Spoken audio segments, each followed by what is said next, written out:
दुनिया के हर भूभाग में इंसानों ने मौसम और वातावरण को जानने समझने की लगातार कोशिश की है। इस दिशा में भारत एक ऐसा देश है जहां हजारों वर्ष पूर्व भी मौसम विज्ञान के क्षेत्र में व्यवस्थित स्टडी और रिसर्च हुई। हमारे यहां पारंपरिक ज्ञान को लिपिबद्ध किया गया, रिफाइन किया गया। हमारे यहां वेदों, संहिताओं और सूर्य सिद्धांत जैसे ज्योतिषीय ग्रंथों में मौसम विज्ञान पर बहुत काम हुआ था।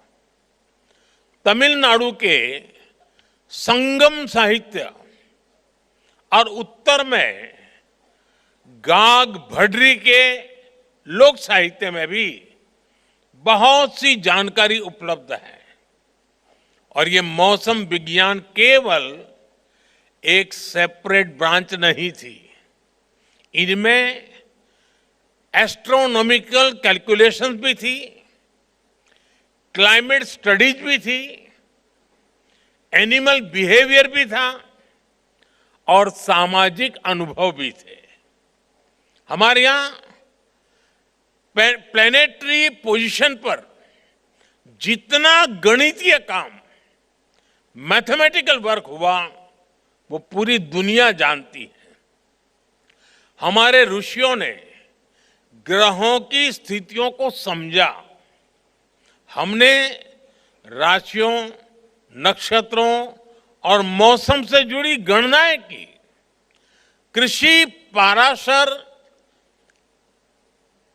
ऋषि और बृहद संहिता जैसे ग्रंथों में बादलों के निर्माण और उनके प्रकार तक उस पर गहरा अध्ययन मिलता है।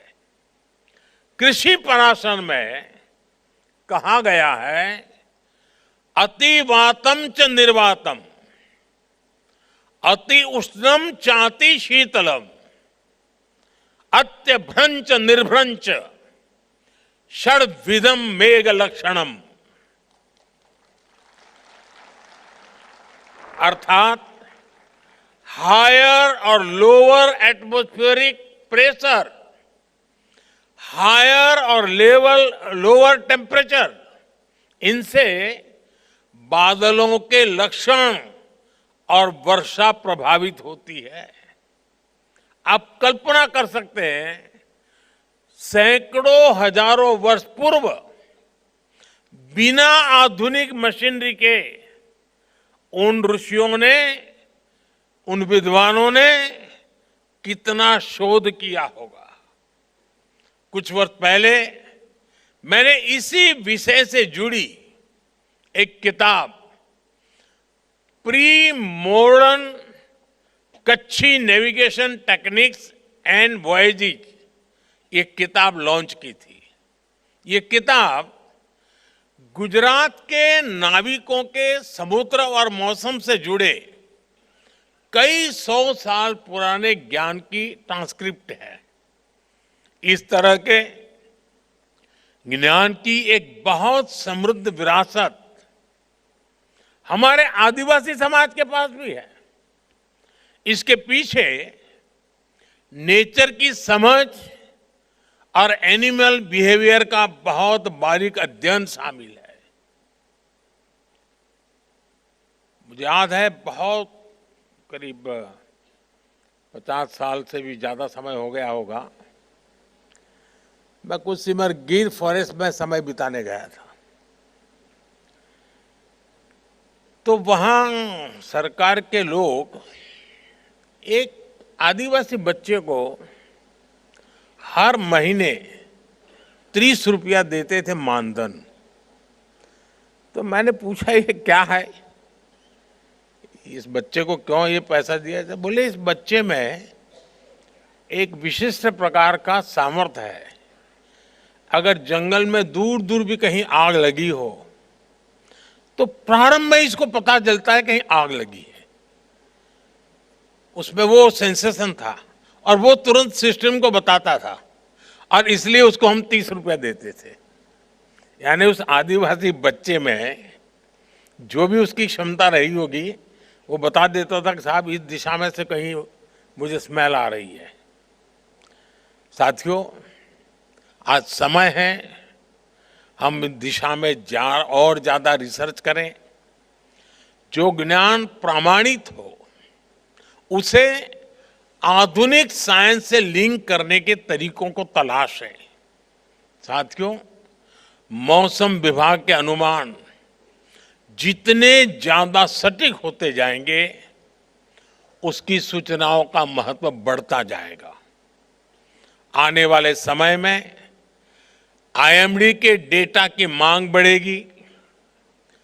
विभिन्न सेक्टर्स, इंडस्ट्री, यहां तक कि सामान्य मानव के जीवन में इस डेटा की उपयोगिता बढ़ेगी। इसलिए हमें भविष्य की जरूरतों को ध्यान में रखते हुए काम करना है।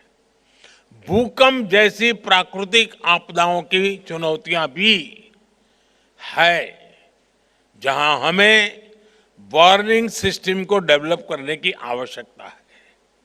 मैं चाहूंगा हमारे वैज्ञानिक, रिसर्च स्कॉलर्स और आईएमडी जैसी संस्थाएं इस दिशा में नए ब्रेक थ्रूज की दिशा में काम करें। भारत विश्व की सेवा के साथ साथ विश्व की सुरक्षा में भी अहम भूमिका निभाएगा। इसी भावना के साथ मुझे विश्वास है कि आने वाले समय में आईएमडी नई ऊंचाइयों को छुएगा। मैं एक बार फिर आईएमडी और मौसम विज्ञान से जुड़े सभी लोगों को 150 वर्षों की इस गौरवशाली यात्रा के लिए बहुत बहुत बधाई देता हूं और इन 150 साल में जिन जिन लोगों ने इस प्रगति को गति दी है वे भी उतने ही अभिनंदन के अधिकारी हैं। मैं उनका भी जो हयात है उनका अभिनंदन करता हूं, जो हमारे बीच नहीं है उनका पुण्य स्मरण करता हूं। मैं फिर एक बार आप सबको बहुत बहुत धन्यवाद देता हूं।